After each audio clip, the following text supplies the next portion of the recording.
So, episode 2. Yeah, I said I would release it on Monday, but I lied, and here we are.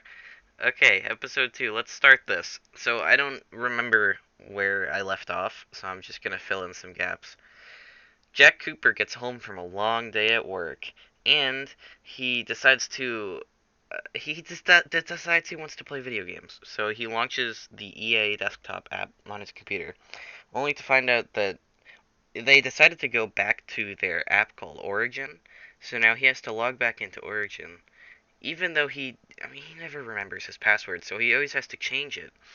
And he can't reuse the same password, so every time he logs in, it's a different password because it's really ah. Anyways, he finally gets back into Origin and tries to install his game, only to find out that it's only exclusive on the EA desktop app, and there's a glitch with it where he has to wait till they iron out the patch that they never will. So he goes to Steam and buys it instead for $69.99.99, which is really expensive. But I mean, Jack Cooper is a lot of money, man, and he just buys the whole company. So then he hears about this game called Brave Tango. Uh, I'm not even. Crap. What is BT's last? It's a 7. No, two. It's BT 2724? No. That's a part at a. Anyways, I don't know. Uh, BT. And he installs the game BT for 2 gigabytes, which is obviously a reference to Titanfall 2, but he isn't sure about that, so he has to Google it first. So he goes to Google and goes to Reddit, and there's this Reddit thread that says, "Hey guys, is the download install size of BT a reference to Titanfall 2?" And all the comments say yes. And Jack Cooper's like, "Yo, that's awesome." And then his computer crashes. Turns out that the power got shut off in his house because um some stupid cat and mouse were running around the house again trying to catch each other. The cat's name was Jerry or something. And anyways, one of them decided to cut the electric wire to shock the other one. And it kind of worked. Um anyways, that's off topic. So Jack Cooper's like, "Oh my god, why did my computer crash? It's just about to play BT. It's a reference to my favorite game ever, the game that I originated from, the wormhole that I came from." Um And he's like, "Why did my power shut off?" So he goes to look around the house and he smells a fried cat. He's like, "What on earth can that be?" So he goes to, well, he obviously knows what it is because it smells like a fried cat, so it's got to be a fried cat.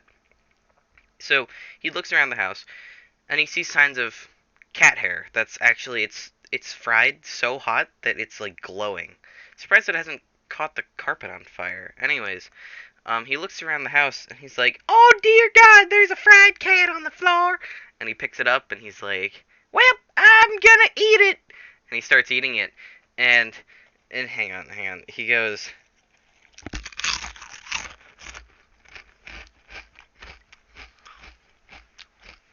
"Oh my God, this cat's so good." And so after I've cleared my mouth of the chip particles, I resume the story. Did I seriously just say chip particles? I don't know what I'm going on about. Anyways, after he's dealt with the fried cat situation, he turns the power back on by just hot gluing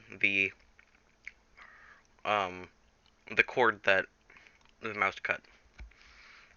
So he turns his computer back on and everything. Well, turns out that Windows 69 actually corrupted itself because it unplugged for a split second. And it's like, "Oh dear God, I can't power back on." So Jack Cooper's like, eh. So he calls Microsoft Tech Support. They're like, "Microsoft Tech Support, what is it that you want?" Jack Cooper's like, "Well, you see, I'd like to reinstall Windows 69." And Microsoft Tech Support is like, "That's not a real version of Windows. No." What have you been downloading? And Jack Cooper's like, I don't know. BT gave me something, a package for Windows 69. He's like, who the heck is BT? And why are you speaking in a different voice? And Jack Cooper's like, oh, well, I don't know. And the Microsoft tech support is like, well, that's a different voice than you used earlier. They're like, I'm gonna call the FBI on you. And then Jack Cooper gets surrounded by the FBI. And he's like, oh no, what if we do another bang bang get down on the floor? Anyways, and instead of singing Weezer, he actually gets eaten by a wormhole and gets teleported to the Super Mario Galaxy universe and starts punching stars. Yeah. So after that, he gets another wormhole eats him, and he gets teleported to the Xbox controller universe, where everything is actually an Xbox controller. See, the solar system, the stars and those are just buttons, and the planets. Oh, yeah, those are also just buttons. The stars are just cool designs on the controller. Now the sun is the Xbox button, and the Saturn's rings and stuff, like the rings around the planets, are actually the joysticks.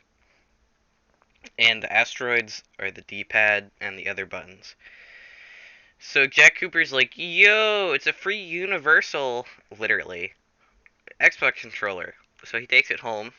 He picks it up and adds it to his inventory, which is full. So he has to downsize. So he ends up pulling out the Zenith and tosses it out of his inventory, and picks up the universal Xbox controller instead. So then another wormhole eats him, and he wakes up in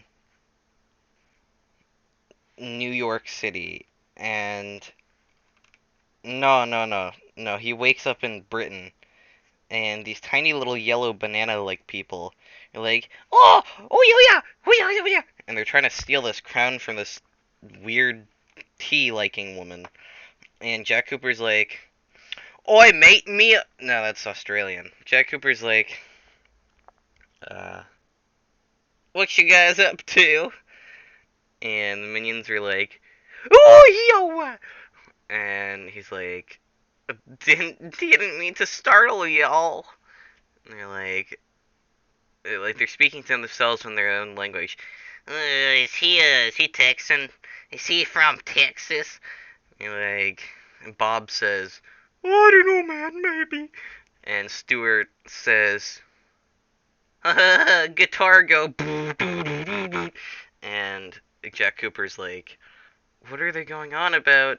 And then Jack Cooper remembers his entire mission, why he's been here, and where the episode ended last time. He's like, I gotta go save BT from the clutches of Darth Vader, which is exactly what happened last episode. I don't know what you guys heard, but this is 100% exactly what happened last episode. Anything else is non-canonical. So he has the minions build him a wormhole controlling device, and he hops portals, and in doing so, he collides with one of the issues of the Deadpool comics, where Deadpool teleported and merged with someone. Now, in this case, Jack Cooper teleported directly into Mr. Meeseeks from the Rick and Morty universe, so it wasn't that bad.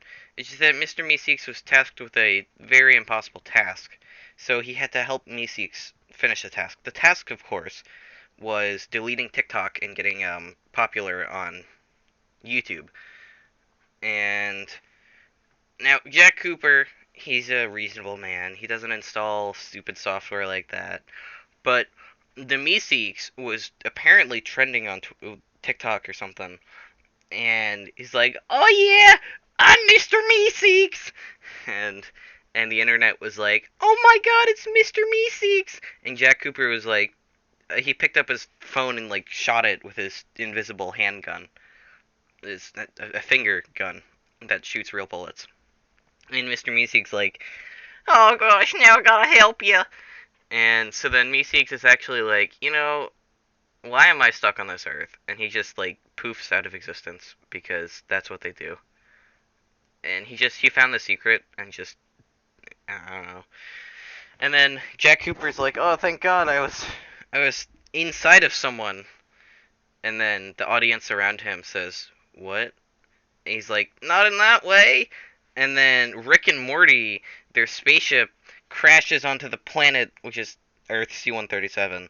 And like, Morty, who is this guy who's on our, who is inside of our Meeseeks? And Morty's like, "Oh, jeez, Rick, I don't know. I just want to go home, Rick." And Rick's like, "No, we can't do that, Morty. We have to find out who this guy is, and we have to see if he's a threat to this world." And Morty's like, "Oh, jeez, Rick." And so then, before they can tell who it is, Jack Cooper wormholes away, and eventually ends up in the Lord of the Rings universe, where BT is also somehow in the Lord of the Rings universe. So they finally reunite in the mines of the tunnel that Frodo decides they should take that has like the demon thing inside of it. And oh yeah, then they're like, "Okay, we're getting out of here because we know what happens." And then they hear Gandalf say, "You shall not pass." And they're like, "Oh my God, we can see Gandalf!" So they run over to see him, but he's already fallen. And then they catch a glimpse of Frodo. They're like, "Yo, this is awesome!" And then the the wormhole machine malfunctions, and they get sent to the Five Nights at Freddy's universe. But not in like any of them, not in like a random point. No, they're put smack dab in the middle of security breach. So then they see Gregory and Glamrock Freddy or whatever his name is patrolling, and Gregory is inside of Freddy, and Jack Cooper is currently inside of BT, and they're like, and BT and Freddy look at each other, and they're like, "Yo!" And they open up their chest cavities to show people inside of them. They're like, "Yo! We're also transports for people." They're like, and then Springtrap walks in. He's like, "Yo, me too!" And then they have an epic battle, and the Mandalorian comes in somehow and says, "This is the way," and punches Springtrap in the ear and rips it off, and then whacks Springtrap with the ear he just ripped off. And then Springtrap's like, "Okay, I'm sorry, I'm nice now," and he pulls out some tea from his pocket. He's like, "Y'all want some tea?" And then they have a tea party, and they have a tea party, and this is where this episode ends. Thanks for watching. Comment, like, and subscribe!